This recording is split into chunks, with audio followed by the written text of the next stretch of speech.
Olá, muito bom dia para você que está aí nos ouvindo. Pastor Silvio aqui mais uma vez para que a gente possa iniciar a Escola Bíblica Dominical deste domingo. Eu queria te agradecer, você que tem aí nos prestigiado com sua presença, você que tem entrado aí nos domingos para estar ouvindo os ensinamentos da Palavra de Deus. Nunca é tarde para a gente estar aprendendo um pouquinho mais sobre a Palavra de Deus. Você que tem costume de ler a sua Bíblia, a gente sempre está instigando aqui que você faça mais do que isso.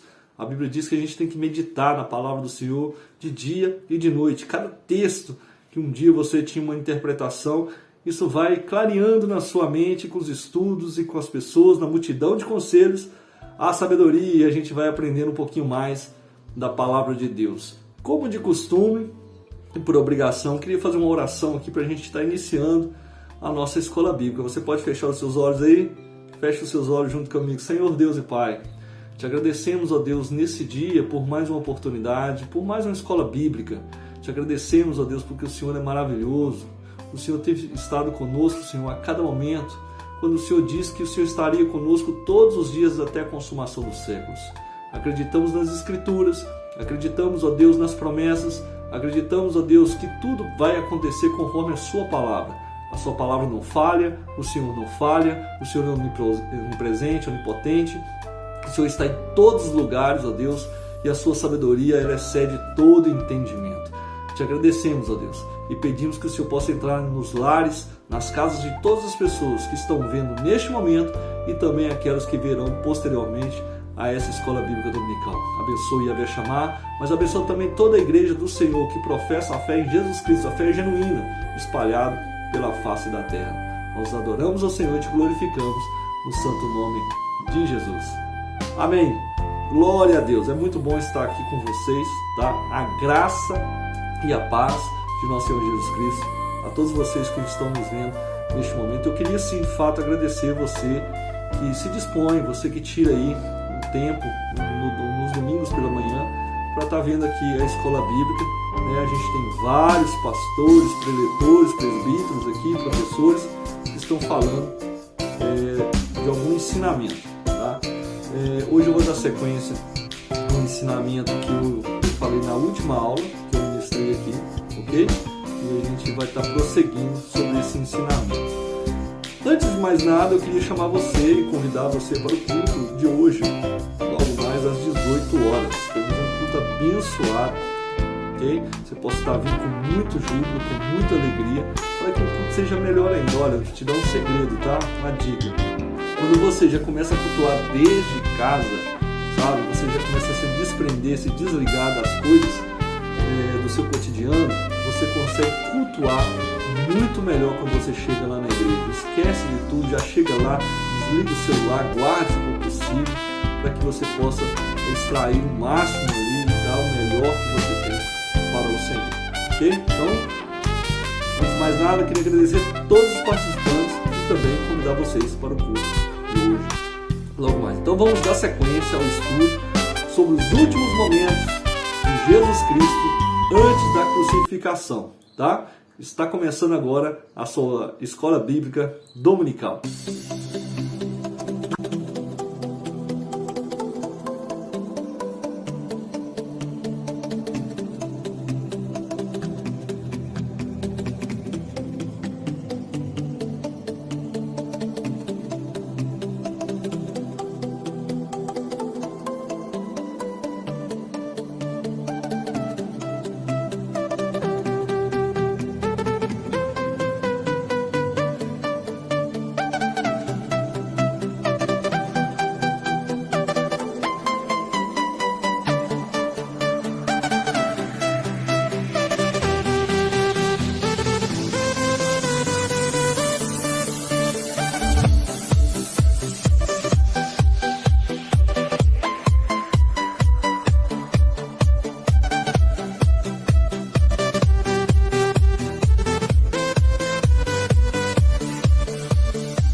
Estamos de volta, maravilha, e agora nós vamos dar um resumo aqui do que foi falado na última aula, até porque o pastor Jacques está explicando aqui, ensinando em paralelo sobre o livro de Esdras e Neemias. Então, para não ficar confuso aí, você que está seguindo a Escola Bíblica Dominical, nós temos aqui vários preletores e cada um escolhe um assunto aí que Deus toca no coração, e isso é muito interessante.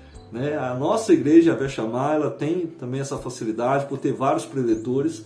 Então você não vai estar sempre ouvindo um só pastor na pregação, como também aqui na Escola Bíblica também, tá? Você não vai estar ouvindo só um preletor, também não só um assunto. Então a gente tem diversidades de assuntos, para você não estar preso a uma coisa só, até porque a Bíblia é recheada de vários assuntos maravilhosos aí que pode te ajudar no dia a dia e também você compreender como é que funcionava as coisas de Deus no passado, no presente e ainda no futuro, como vai acontecer, ok?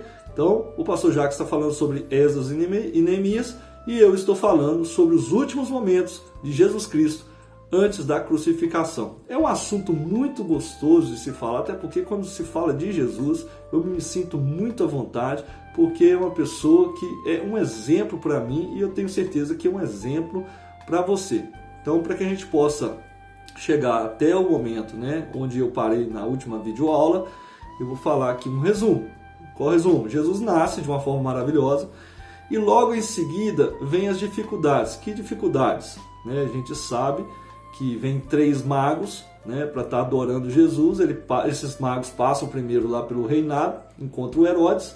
E o Herodes queria saber quem era esse que poderia de repente ocupar o seu trono, mas com o intuito de matá-lo e não de adorá-lo. Então Jesus nasce de uma maneira miraculosa, um milagre aconteceu, porque não teve uma coabitação ali entre homem e mulher, mas sim do Espírito Santo no ventre de Maria. Mas Jesus já nasce com pessoas o perseguindo, desde a sua infância ali, de bebezinho, ele tem que fugir, ele foge ali para o Egito, e depois que morre ali os seus inimigos, ele volta também ali para a região de Israel e se hospeda ali em Nazaré.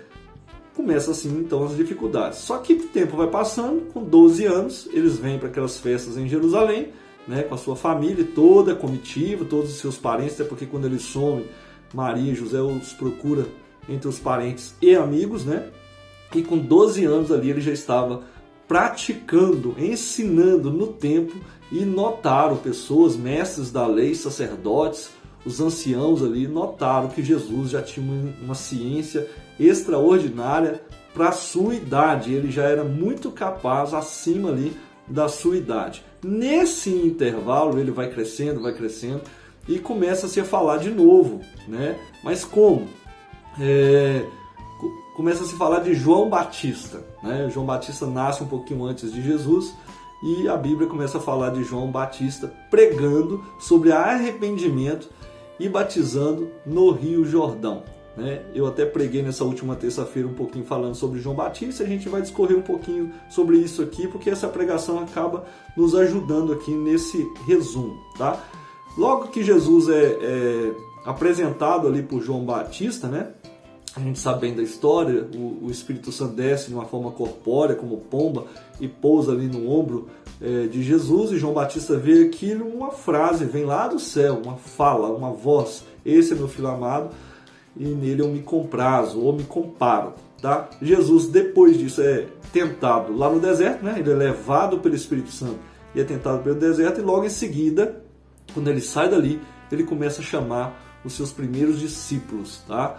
Ele faz um milagre lá, como está escrito no livro de João, em Caná da Galileia, já tinham ali os seus discípulos, ele faz os seus primeiros milagres, transforma a água ali em vinho, e ele começa um recrutamento de 3 anos e meio para com esses discípulos. Faz inúmeros milagres, vários milagres e sinais, e além de tudo isso, ele ensina como nenhum outro de cidade em cidade. Note que como João Batista, a gente até pregou nessa terça-feira, ele percorria toda ali a região do Rio Jordão. Jesus também não fica parado. O profeta, que é profeta, ele não fica parado. Jesus não tinha onde reclinar a cabeça, então ele anda de cidade em cidade pregando o ministério. Seu ministério vai crescendo. O ministério de João vai diminuindo, para não dizer morrendo, porque João morre. João morre ali pela mão de Herodes, numa festa, a gente sabe muito bem, quando Salomé dança, o Herodes estava traindo o seu irmão Filipe, traindo, estava com a esposa do Filipe, que também era sua sobrinha, e ali a Herodias, claro, não querendo que isso, né, pudesse ir mais para frente, ele pede a cabeça de João Batista num prato, né? Essa mulher faz isso lá, faz esse pedido, uma vez que o Herodes prometeu para ela dar metade do reino, ela pede a cabeça de João Batista num prato. Ok. Ele ensina por meio de parábolas, que já estudamos aqui. Você pode pegar aí os outros vídeos da Escola Bíblica Dominical, né? E você vai ver que nós já falamos aqui de várias parábolas, estudamos várias parábolas aqui no nosso canal Filhos de Yahvé Shammah.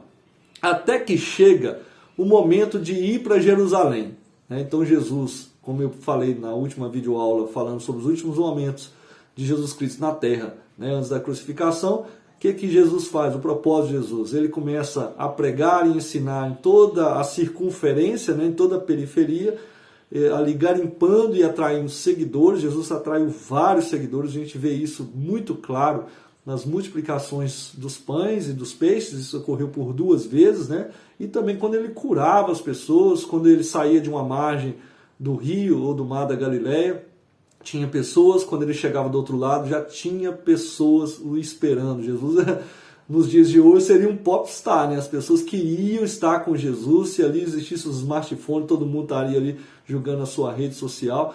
Claro, tinha várias pessoas ali que estavam com muitos problemas e não era só alguém ali para pegar um autógrafo. Jesus resolvia problemas, expulsava os demônios e curava as pessoas e fazia ali grandes sinais. Até o dia de chegar em Jerusalém. Cidade essa política e religiosa. Ok, Jesus já foi algumas vezes em Jerusalém, já está sendo, né, foi citado aí nos textos, nos livros sinóticos, né, Mateus, Marcos e Lucas, e também até no próprio João, um livro esse escrito para a igreja. Ele vai para Jerusalém, mas não com o intuito ainda da sua morte, porque quando ele faz todo esse ministério, né, e está chegando os dias ali para que ele possa ser entregue na mão dos fariseus, ele começa a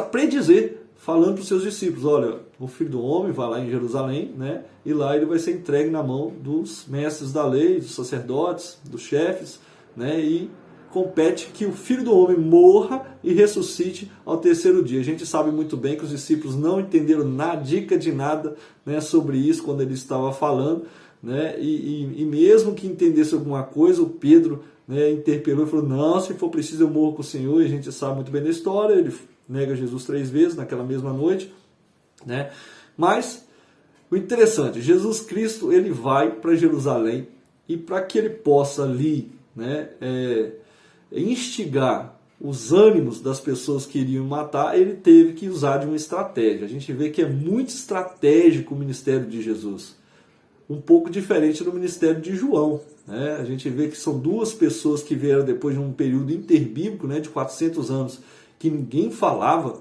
né, Deus não falava com o homem, agora vem 2 homens, né, e daqui a pouco mais 12, né, que sacudiram o mundo de uma forma assim maravilhosa. Gente, pensa num negócio desse, a gente não tem essa noção. Israel sempre foi alvo, né, de guerras, de rumores de guerras, né, de exílios, ganhando, perdendo, profeta daqui, profeta de lá, né, reis, sacerdotes, né, imperadores, mas passou um ano, né, um tempo muito parado, né, os 400 anos interbíblico entre o Velho, de Malaquias até Mateus, né, que começa a falar sobre Jesus. E vem agora 2 homens, né, aguerridos, cheios do Espírito Santo, que eram João Batista, que afluíam pessoas de todas as cidades para o deserto onde é que ele vivia, e agora Jesus Cristo, né? Como eu disse que João Batista morre, seu ministério também vai diminuindo, e o de Jesus cresce, mas diferente de João Batista, Jesus, ele não está lá no deserto, ele passou um tempo no deserto, lá na tentação, mas para que ele pudesse morrer, ele tinha, né, de provocar o sistema da época, como esses 400 anos, né? Também pegando carona na pregação dessa última terça-feira. Um dia que Deus cala, o homem fala, né? E o homem não fala como Deus, então houve muita, sim, corrupção. E quando tem corrupção, né, Jesus Cristo vem, é o Deus encarnado, é o Deus Emanuel, ele começa a denunciar, né? Uma coisa é João Batista denunciando lá o Herodes, com a mulher de Filipe. Agora é Jesus Cristo aqui denunciando toda aquela tramóia, né, vamos dizer assim, todo aquele sistema religioso, político, que estava ali totalmente corrompido. E isso aí não seria legal. E como é que ele faz isso? Ele vai para Jerusalém, nessa última sequência, né, nessa última visita, e ele faz ali uma entrada triunfal. E foi mais ou menos aqui onde é que a gente parou na outra videoaula, né? Ele faz uma entrada triunfal, ele pede ali para que traga um jumentinho, a gente usou aqui dos textos. Só que, quando ele termina essa entrada, que as pessoas, né, com seus ramos, gritando, hosana nas alturas, bendito que vem em nome do Senhor, filho de Davi, toda aquela coisa, né? Ele entra no templo e ali na praça do templo ele expulsa os cambistas e derruba as mesas. Também pegando carona, a gente sabe que os saduceus, que eram os responsáveis pela venda de animais para sacrifício e a troca de câmbio. Naquele período intermedio de 400 anos, nasce duas seitas, né? Os fariseus, que quando iniciaram eles eram muito piedosos, né? Eles queriam manter a palavra de Deus intacta, né? Para que a cultura grega não pudesse se espalhar, mas acabaram se corrompendo. E também nasceram os saduceus, né? Saduceus, aqueles mesmos que não acreditavam na ressurreição e começam a interpelar Jesus. A gente vai falar disso também antes da crucificação. Eles começam a fazer algumas perguntas para Jesus para ver se ele caía, né, em relação à ressurreição. Esses saduceus, eles abraçaram a cultura grega, e Roma, por ver isso, olha, bacana esse povo aí, é uma ONG que está do nosso lado, vamos dizer assim. Deram para eles, como podemos dizer que a chave, a autonomia da praça do templo. É como se tivesse uma religião ali, a religião judaica, mas quem comandava por fora, né, era Roma que comandava tudo naquela época. E deram para eles essa autonomia. Autonomia qual? Autonomia que todos os judeus que vinham de todas as partes, né, de cidades, e trazendo ali dinheiro para que pudesse comprar animais, para sacrificar ali em prol dos seus pecados, né, eles não pudessem trazer os animais de casa. E muito menos o dinheiro que eles tinham na mão era capaz de comprar os animais ali. Tinha que ser trocado na mesa de câmbio, né, daquelas pessoas, os cambistas ali que eram liderados por saduceus. Então tinha uma corrupção ali dentro do templo, né, em relação à venda, a comércio, para que as pessoas pudessem, de uma forma espiritual, vamos dizer assim, usar, né, do que estava sendo ali feito fisicamente, que era a venda e a troca de câmbio de dinheiro dentro do templo. Jesus, depois dessa entrada triunfal, ele entra no templo, vê tudo aquilo e começa a ficar nervoso. Olha, não é essa aqui a casa de Deus, que seria chamada casa de oração? E por que vocês fizeram dela um covil de ladrões? Eu expliquei na terça-feira que covil é onde que o ladrão rouba e se esconde lá mesmo. Só que era um sistema que as pessoas, né, abraçaram, porque era o que tinha de política e o que eles achavam de politicamente correto na época. Então eles traziam de casa o dinheiro, trocavam ali na mesa de câmbio, compravam os animais e faziam ali o seu sacrifício. Jesus vem, entra, pega um chicote, derruba tudo, né, vira as mesas dos cambistas, solta os pombos e começa ali já uma conspiração, né, dos mestres da lei para matar Jesus. Então a estratégia de Jesus é ir lá no ninho da jararaca, né, e mexer com aquela colmeia ali, aquele vespeiro, para que pudesse ali ele morrer na mão dessas pessoas. Então, eu sei, você sabe que ele esquadrinhava corações, né? Ele já estava ali aguçando, né, os ânimos daquelas pessoas, até porque quando ele faz essa entrada triunfal, os mais letrados sabiam da palavra. Peraí, ele está entrando com jumento, o pessoal está dizendo hosanas, esse camarada está entrando com a entrada de Messias, não está legal isso. Então, já tinham pessoas ali conspirando para que pudesse matar o nosso Cristo. Ok. Depois dessa entrada triunfal, o episódio da purificação do templo, ele vai para Betânia. Então, depois de tudo isso que ele fez, essa entrada e também esse episódio que ele derruba tudo, né, ele vai para Betânia e passa ali a noite. E foi daqui, né, daqui que a gente vai dar sequência. E se não der tempo aqui, a gente parte para a próxima videoaula, que o assunto é muito legal, né? Falar sobre Jesus, falar sobre os seus discípulos, falar de tudo que ele nos acrescentou aqui, estando conosco nessa terra. Foi maravilhoso. Então, no outro dia, ele volta novamente para Jerusalém. Então, notem aqui que o interesse de Jesus não era dar uma nova sequência. Eu fui para Jerusalém, fui lá, cutuquei, né? O pessoal já sabe que estão falando que eu sou o Messias, até porque um dos fariseus falaram assim com os discípulos: pede para que essa galera pare de falar isso aí, ó, Hosana nas alturas e tal.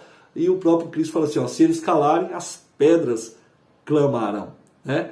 Então, ok, ele vai para Betânia, dorme, passa a noite, ele volta para Jerusalém. No caminho para Jerusalém, ele amaldiçoou a figueira, lembra?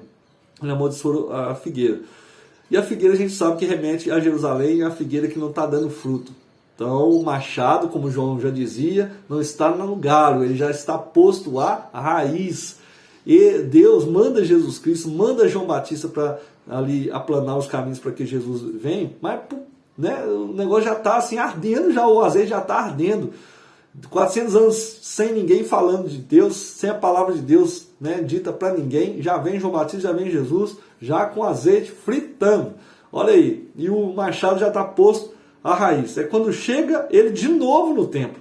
Jesus volta de novo no templo e volta com conteúdo pesado e provocante em direção aos mestres e doutores da lei, contando-lhes algumas parábolas. E para isso, nós vamos pegar aqui Mateus 21, né? Eu vou abrir aqui Mateus 21. Deixa eu achar aqui. Você que tem a sua Bíblia aí também, você pode acompanhar. Mateus 21.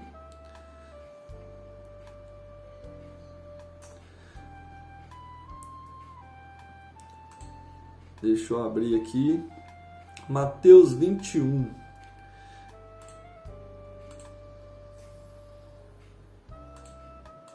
Tá a partir do 23. Você que está com a sua Bíblia aí, Mateus 21. A partir do 23. Tá assim, ó. Jesus entrou no templo e enquanto ensinava, aproximavam-se dele os chefes chefes dos sacerdotes e os líderes religiosos do povo e perguntaram, começaram a fazer, né, prova de Jesus, colocar Jesus à prova. Com que autoridade está fazendo essas coisas? E quem te deu tal autoridade? Lembrando que eles estavam já, né, engasgados com o dia anterior. Como foi aquela entrada, como que ele entra no templo, derruba tudo aquilo. Você acha que eles já não estavam, né, ali tramando contra Jesus? Já reuniram? Claro que a Bíblia não vai entrar nos detalhes dessas reuniões. A Bíblia foca em falar de Jesus, mas as pessoas estão ali, Livinhas da Silva, falando o que poderia ser tudo aquilo. 24. Respondeu Jesus: eu também lhes farei uma pergunta. Se vocês me responderem, eu lhes direi com que autoridade estou fazendo essas coisas. Gente, se Jesus soube responder ao próprio diabo lá na tentação, muito mais esses homens, meros homens mortais aqui, Jesus respondeu com tamanha autoridade, de forma que ele, na sua resposta, deixava eles enquadrados, eles não sabiam nem para onde mais fazer ali uma outra pergunta. 25. Ele faz a pergunta. Se eles respondessem essa pergunta, aí, claro, Jesus Cristo ia responder a pergunta deles. Então, de onde era o batismo de João? Do céu ou dos homens? Eles discutiam entre si, então eles voltaram ali para eles mesmos, começaram a cochichar, dizendo: se dissermos do céu, ele perguntará, então por que vocês não creram nele? Mas se dissermos dos homens, temos medo do povo, pois todos consideravam João um profeta. Então eles se sentiram ali encurralados. Então, 27, eles responderam a Jesus: não sabemos. E ele lhes disse: tampouco lhes direi com qual autoridade estou fazendo essas coisas. Porque não era chegado ainda o momento de Jesus ser preso. Então eles estavam ali já instigando Jesus a falar: não, foi Deus que me mandou, eu sou o próprio Deus, esse tipo de coisa, para que pudesse ser declarado ali blasfêmia. E Jesus, de uma forma muito inteligente, faz essa pergunta e deixou eles ali encurralados. O que acham? 28. Havia um homem que tinha 2 filhos. Aqui começa, né, ele a provocar, né, com essas 2 parábolas a todos os mestres da lei. 28. O que acham? Havia um homem que tinha 2 filhos. Chegando ao primeiro, disse: filho, vá trabalhar hoje na vinha. 29. E este respondeu: não quero. Mas depois mudou de ideia e foi. O pai chegou ao outro filho e disse a mesma coisa. Ele respondeu: sim, senhor, mas não foi. Qual dos 2 fez a vontade do pai? O primeiro, responderam eles. Jesus disse: digo-lhes a verdade, os publicanos e as prostitutas estão entrando antes de vocês no reino de Deus. Vou só dar uma cutucada na câmera aqui, que ela deu uma clareada. Aí. Tá. Olha que top aqui esse ensinamento de Jesus. Ele começa a cutucar aí os mestres da lei, né? Falando com eles: olha, pai tinha 2 filhos e falou assim: ó, vai lá trabalhar para mim hoje na vinha. O primeiro falou que não ia, mas foi. E o segundo falou que ia e não foi. Então quem fez a vontade do pai? Aquele que falou que não ia, mas foi. Jesus vem e fala que o reino de Deus não tem placa. As pessoas que hoje, né, naquela época eram consideradas imundas, prostitutas, né? Quem mais que ele falou aqui? Os publicanos, né? Como era o caso aí do Zaqueu, do próprio Mateus, que era seu discípulo. Pensa num negócio desse, é um tapa na cara, né? Até para os judeus ortodoxos que tinham ali um ódio dos romanos, né? Porque o Mateus era considerado um traidor. O publicano era uma pessoa judia que trabalhava, né, para os romanos, cobrando ali os seus impostos, né? Então, os publicanos e as prostitutas creram. Então, o negócio não é quem você é, mas como você crê. Então, aquelas pessoas creram e os mestres da lei não creram. E essas pessoas estavam entrando primeiro, porque arrependeram e creram nele. Ouçam outra parábola, né? Deixa eu ver aqui. Tem uma parte que fala de João. O 32, não posso deixar de falar do 32. Respondeu, não quero. Não, vamos ler o 31. Qual dos 2 fez a vontade do pai? O primeiro, responderam eles. Jesus disse: digo-lhes a verdade. Isso aqui, ó. Os publicanos e as prostitutas estão entrando antes de vocês no reino de Deus. 32. Porque João veio para lhes mostrar o caminho de justiça, e vocês não creram nele. Mas os publicanos e as prostitutas creram. E mesmo depois de verem isso, vocês não se arrependeram nem creram nele. Lembra quando o João estava lá no deserto, né, falando, pregando sobre arrependimento? Vinha ali magistrados, vinha ali fariseus, vinha saduceus, vinha soldados, vinha toda sorte de pessoas. E eles começaram a falar com João e perguntar: João, o que nós faremos? E João começa a pregar como se fosse lá, né, a própria pregação do Cristo. Aparece muito parecida a pregação, né, de Jesus inicial. Depois a gente vê que o foco dele muda, né, mas a pregação inicial de Jesus é muito parecida com a de João. Quando João falava assim, olha, respondendo para essas pessoas: o que faremos? Se você tem 2 túnicas, dê uma para o seu irmão. Da mesma forma, a comida. Você que trabalha para o Império Romano e tem que cobrar impostos, não cobra aquilo que não foi estipulado ou além do estipulado. Você que tem a farda, não use, né, de autoridade, abuso de autoridade. Vamos lá. 33. Ouça outra parábola. E essa aqui é maravilhosa. Foi onde que eles rangeram os dentes aí e descobriram que Jesus estava falando era deles mesmos. 33. Havia um proprietário de terras que plantou uma vinha, colocou uma cerca ao redor dela, cavou um tanque para prensar uvas e construiu uma torre. Olha aqui que negócio legal, hein? Havia um proprietário de terras, 33, que plantou uma vinha, colocou uma cerca ao redor dela. Então ele cuidou bastante, né? Fez uma ótima vinha, cavou um tanque para prensar uvas e construiu uma torre. Então tudo que uma vinha precisava para gerar ali lucro. Depois arrendou, né? Ou seja, esse cara era um investidor.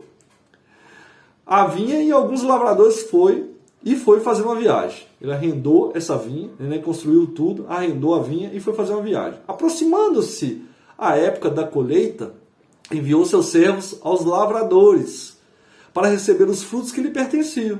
Olha que maravilha. Os lavradores agarraram seus servos. A um espancaram, a outro mataram e apedrejaram o terceiro. Então enviou-lhes outros servos em maior número, e os lavradores os trataram da mesma forma. Por último, enviou-lhes o seu próprio filho, dizendo: ao meu filho respeitarão. Mas quando os lavradores viram o filho, disseram uns aos outros: este é o herdeiro, venham, vamos matá-lo e tomar a sua herança. Assim eles o agarraram, lançaram-no para fora da vinha e o mataram. 40. Portanto, quando vier o dono da vinha, o que fará aqueles lavradores? Responderam eles: matará de modo horrível esses perversos e arrancará a vinha, e arrendará a vinha a outros lavradores, que lhe dê a sua parte no tempo da colheita. 42. Eu não sou muito de ler o texto inteiro assim não, mas é maravilhoso aqui essas duas parábolas, só para vocês entenderem aonde que Jesus estava cutucando e de que forma, né, para ele saber ali a hora certa para cutucar a galera, né, instigando ali o ódio para que ele pudesse ser preso e morto, mas na hora certa. 42. Jesus lhes disse: vocês nunca leram as Escrituras? A pedra que os construtores rejeitaram tornou-se pedra angular, e isso vem do Senhor, e é algo maravilhoso para nós. 43. Portanto, eu lhes digo que o reino de Deus será tirado de vocês, remetendo a outra parábola lá de novo, né? Falando que as prostitutas públicas estavam entrando primeiro, e será dado a um povo que dê os frutos do reino. Então não interessa que classe que você é. Não interessa. Né? Uma vez que você creu no Senhor Jesus, aquele que invocar o nome do Senhor será salvo. Esses estão entrando primeiro, né, no reino de Deus. Aquele que cair sobre essa pedra será despedaçado. Aquele sobre quem ela cair será reduzido a pó. Quando os chefes dos sacerdotes e os fariseus ouviram as parábolas de Jesus, compreenderam que ele falava a respeito deles. 46. E procuravam um meio de prendê-lo, porque não era tão fácil assim. Jesus Cristo, notem que um dia anterior entrou em Jerusalém com todo aquele auê, né, derrubou a mesa dos cambistas. Uma coisa é o que os cambistas passaram a noite, né, quando Jesus estava dormindo em Betânia, falando sobre aquilo de como tirar a vida de Jesus. Outra coisa é quem viu tudo aquilo, né, aquilo ali. Né, o povão viu aquilo ali. Então, tinha um burburinho. Então, eles estavam procurando um meio de prendê-lo. Mas tinham medo das multidões, pois elas o consideravam profeta. Gente, que texto maravilhoso! E aqui dá para entender toda a trama, né, da salvação nesse texto, como e porquê, né, e o momento certo, né, deles ter prendido Jesus aí. A gente vai estar falando sobre isso nas próximas videoaulas, tá? Eu vou voltar aqui nessa parábola, a gente vai estar estudando mais a fundo, porque isso aqui não envolve só falando sobre os mestres da lei, não. Jesus está aqui fazendo um resumo. Quando fala nessa parábola, né, a gente vai discorrer mais a fundo, que o dono da vinha vai lá e prepara todo o campo. Quem que é esse dono da vinha? Você consegue compreender? E ele manda ali as pessoas para, né, pegar os frutos. Se você consegue entender quem são essas pessoas aí, simboliza essas pessoas, né, eu vou deixar aqui no ar. E depois ele manda o seu próprio filho, né, e o que aconteceu? Mataram esse filho. Então essa parábola aqui, Jesus era maravilhoso para contar uma história, né, uma parábola ali, e resumindo com coisas espirituais. Gente, a gente está ficando por aqui hoje. A gente vai dar sequência a essa videoaula, né, essa escola bíblica dominical, sobre esse assunto, os últimos dias, né, os últimos momentos de Jesus Cristo antes da crucificação. Eu agradeço aqui a sua paciência de nos ouvir nessa manhã, e eu queria fazer uma oração agora para a gente encerrar, e que Deus possa abençoar a sua vida, a sua casa, o seu domingo, e que você possa, sim, hoje à noite, com muita alegria, muito regozijo e gozo no seu coração, sair da sua casa, para que pudesse vir ao culto às 18 horas com muita alegria. Feche seus olhos. Senhor Deus e Pai, te agradecemos, ó Deus, por mais este momento, por mais essa escola bíblica dominical. Te louvamos, te agradecemos, porque aprendemos mais um pouco aqui sobre o Senhor, né? Sobre como Jesus passou aqui nessa terra, João Batista, os discípulos. Pai, nos alegramos, porque foi através do ministério, do sacrifício, do sangue desses homens que a palavra chegou até nós. Eu peço que o Senhor entre nas casas de todos os ouvintes, todas as famílias, e possa abençoar e levar saúde, paz, alegria, prosperidade, não deixe faltar nada. Muito obrigado e estamos muito felizes com o Senhor, no santo nome de Jesus. Até logo no culto. Deus te abençoe. Fique com Deus.